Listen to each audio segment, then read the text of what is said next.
রাজ্য সরকারের অনুপ্রেরণায় ও সমবায় দপ্তরের আর্থিক সহযোগিতায় সুন্দরবনের পাথর প্রতিমা ব্লকের গঞ্জের বাজার মধ্যাঞ্চল সমবায় কৃষি উন্নয়ন সমিতি লিমিটেডে এক বিশেষ কর্মসূচি হতে চলেছে। এই প্রকল্পের আওতায় পাথর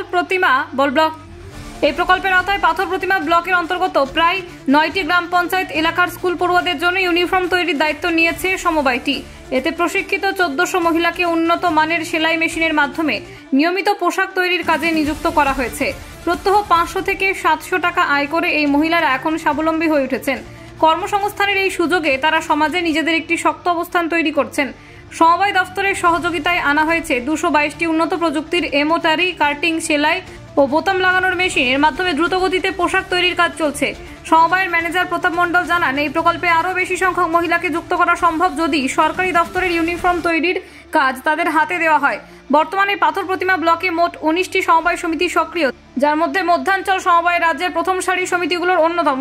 মুখ্যমন্ত্রী মমতা বন্দ্যোপাধ্যায়ের দৃষ্টিভঙ্গিতে উদ্বুদ্ধ হয়ে এই প্রকল্প মহিলাদের জীবনে নতুন আশার আলো এনে দিয়েছে। মাননীয় মুখ্যমন্ত্রী অনুপ্রেরণায় আমাদের এয়ারসেস অফিস থেকে এক সময় টেলারিং ট্রেনিংয়ের আমরা একটা 1 লক্ষ টাকা পেয়েছিলাম। সেখানে আমাদের গ্রামীণ মহিলাদের ট্রেনিং দিয়ে আমরা সেই ট্রেনিং থেকে আরম্ভ করে আপাতত আমরা বসে থাকিনি, প্রায় নিয়ার অ্যাবাউট আমরা 7-8 বছর কাজ করে চলেছি। এখানটায় ব্লকের স্কুল ড্রেস সহ আমাদের কলকাতা থেকে বিভিন্ন কুর্তি থেকে আরম্ভ করে বিভিন্ন লেগিংস বিভিন্নভাবে আমরা কাজ করে থাকি। আর এতে সারা বছর মেয়েদের কাজ জুগিয়ে যাচ্ছি, যার ফলে মেয়েরা তাদের কাজ করে তাদের টাকা ব্যাংক অ্যাকাউন্টের মাধ্যমে পাচ্ছে এবং সঠিক টাইমে পেয়ে যাচ্ছে, যার ফলে মেয়েরা আগ্রহ প্রকাশ করছে।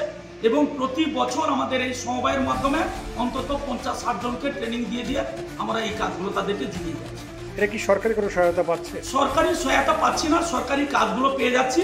তো আমরা সরকারের কাছে আবেদন করব আপনাদের এই সোশ্যাল মিডিয়ার মাধ্যমে, যাতে সারা বছর আমরা বিভিন্ন কাজটা পেয়ে থাকি। এখন তো শুনছি বিভিন্ন পুলিশের পোশাক, হসপিটালের বিভিন্ন রকম পোশাক, এগুলো যদি আমাদের এই মহিলাদের মাধ্যমে এই কাজগুলো হয় তাহলে সারা বছর কাজটা থাকে এবং মেয়েরা স্বাবলম্বী হয়ে থাকে। এবং সত্যি আশ্চর্যের বিষয়, আমাদের এখানে প্রত্যেক দিন প্রত্যেকজন মেয়েরা অন্তত পক্ষে 700-800 টাকা করে সেলাই করে কাটিং করে তারা রোজগার। এতে তাদের সংসারের অনেক সাচ্ছল্য বা অনেকটা ভালো জায়গায় পৌঁছেছে এবং তারা আশান্বিত। এবং এখানটায় সমস্ত মেয়েরাই কাজ করে, কোনো পুরুষ লোক কাজ করে না। এবং তারা সকাল 8টা থেকে উপস্থিত হয় বিকেল 5টা পর্যন্ত।